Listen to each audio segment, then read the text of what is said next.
Je veux le dire plus encore après les échanges entre les présidents Trump et Zelensky. L'Ukraine n'a d'excuses à présenter à personne. Le peuple ukrainien ne mérite qu'une chose, le respect.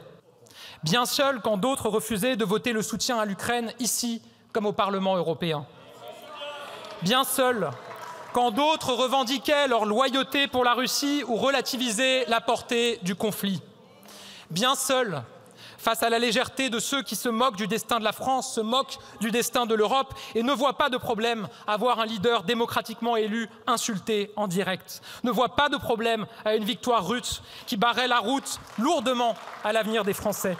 Nous sommes dans un moment où le voile se déchire, où l'on s'aperçoit que l'instinct capitulaire est en fait bien souvent un esprit de complicité. Nous avons déjà vécu tout cela.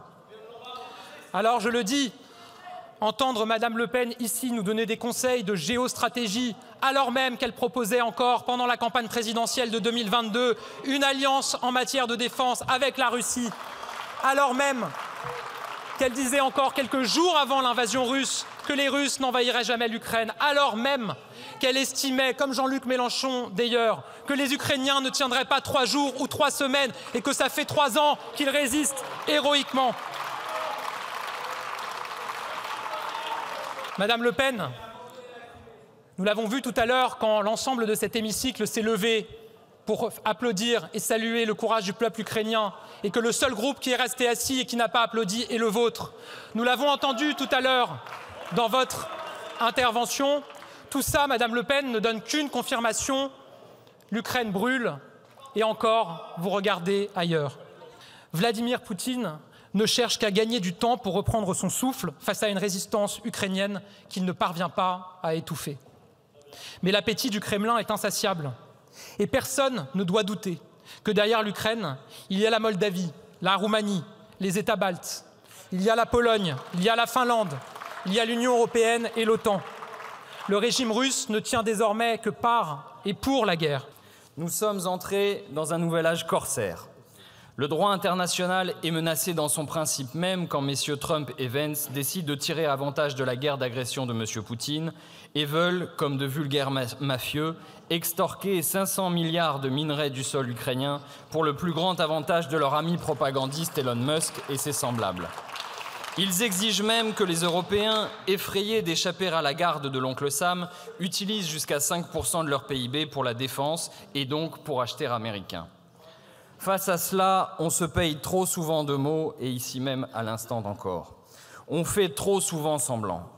La France devrait-elle contrecarrer ce plan? Oui, sans doute, il le faudrait. Sans quoi le droit international, encore une fois, ne sera qu'un vain mot. Mais que comptez-vous faire?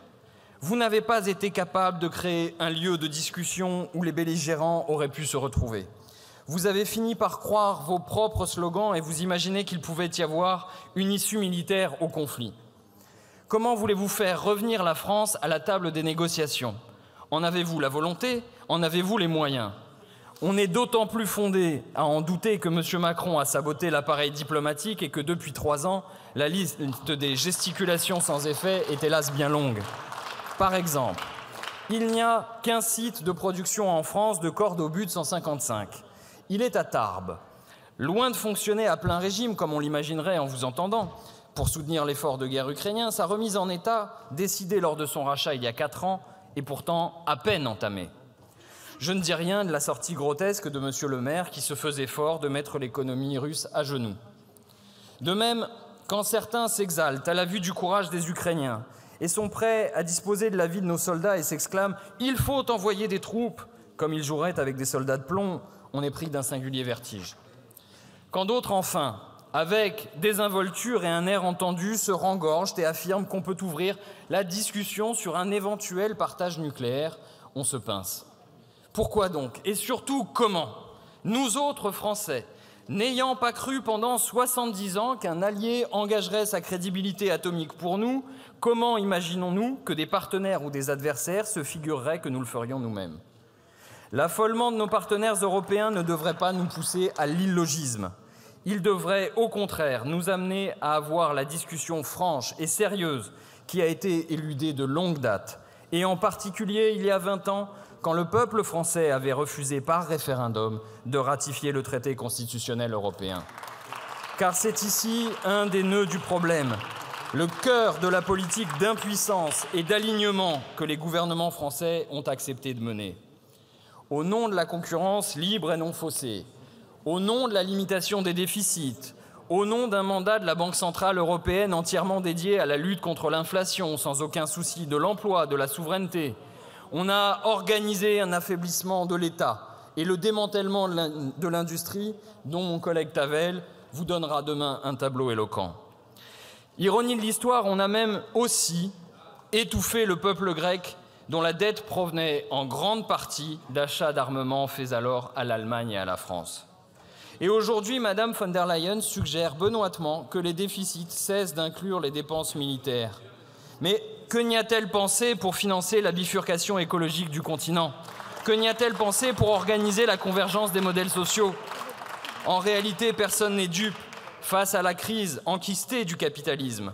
L'économie de guerre est un expédient dangereux. Et à quoi bon d'ailleurs tout cet argent? Emmanuel Macron claironne qu'il faudra dépenser non plus 2, mais 3, voire 3,5 du PIB pour la défense. Heureux hasard, c'est le montant que les think tanks américains ont fait miroiter aux oreilles des membres de l'Assemblée parlementaire de l'OTAN au déplacement à Washington en décembre dernier. À quel jeu de dupes veut-on nous faire participer? De toute façon, ces discussions de chiffres pris abstraitement sont absurdes. Que feront nos partenaires de ces dépenses? S'apprêtent-ils à sauver la position américaine en Europe, comme les négociations autour du fonds Édipe le laissent présager depuis longtemps? Sur le continent, l'espèce de soufflet asséné par M. Vance aux dirigeants européens durant la conférence de Munich et la leçon humiliante infligée à M. Zelensky ont suscité, certes, de l'indignation. Mais quelle suite aura-t-elle? Vous aurez noté que Mme Meloni n'a pas réagi. L'extrême droite italienne n'est pas différente de l'extrême droite française. Loin des protestations nationalistes, elle a avant tout la soumission chevillée au corps. M. Starmer est lui aussi resté silencieux et a même démenti aujourd'hui M. Macron. Les Britanniques ne veulent pas soutenir un plan de paix des Européens dont les Américains ne seraient pas partis, donc garants. L'entente cordiale n'a certes jamais pu remettre en cause la relation spéciale. Quant à M.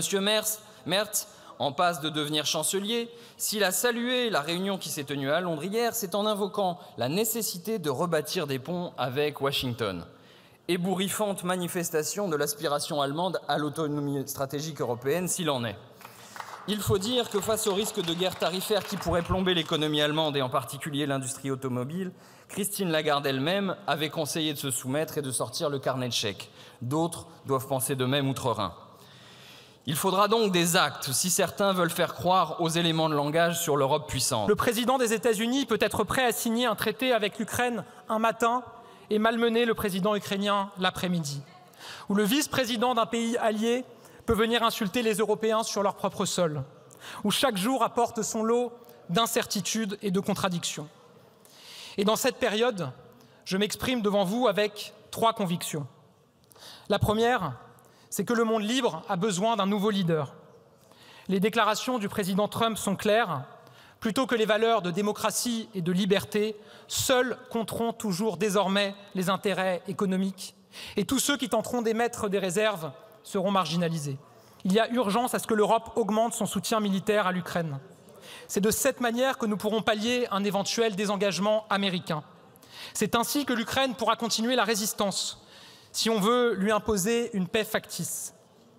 Et pour financer ce soutien supplémentaire, je crois que nous devons reconsidérer notre position, la position de la France, sur les avoirs russes gelés. La menace a franchi un nouveau palier. Avant d'envisager de faire payer les Français et les Européens, utilisons ces près de 300 milliards d'euros d'avoirs russes pour aider l'Ukraine. Accélérons le processus d'adhésion de l'Ukraine à l'Union européenne. L'Ukraine mène depuis des mois des réformes fortes et courageuses pour pouvoir intégrer l'Union. L'Europe n'est la vassale de personne. Alors elle ne doit être dépendante de personne. Notre objectif doit tenir en 2 mots. 0 dépendance. Point. Comme notre pays le fait depuis 8 ans. Et sortons les dépenses de défense du calcul des 3% de déficit. C'est la condition d'un réarmement européen. Pour en donner quelques éléments, rappelons que les États-Unis fournissent la plus grande partie du pétrole de la France. les catapultes qui font fonctionner son porte-avions. Nos pilotes y sont formés en grande partie et nombre de nos données y sont déjà stockés. Il y a trop de faux-semblants dans les propos qu'on tient ces derniers jours pour ne pas devoir resituer les véritables enjeux.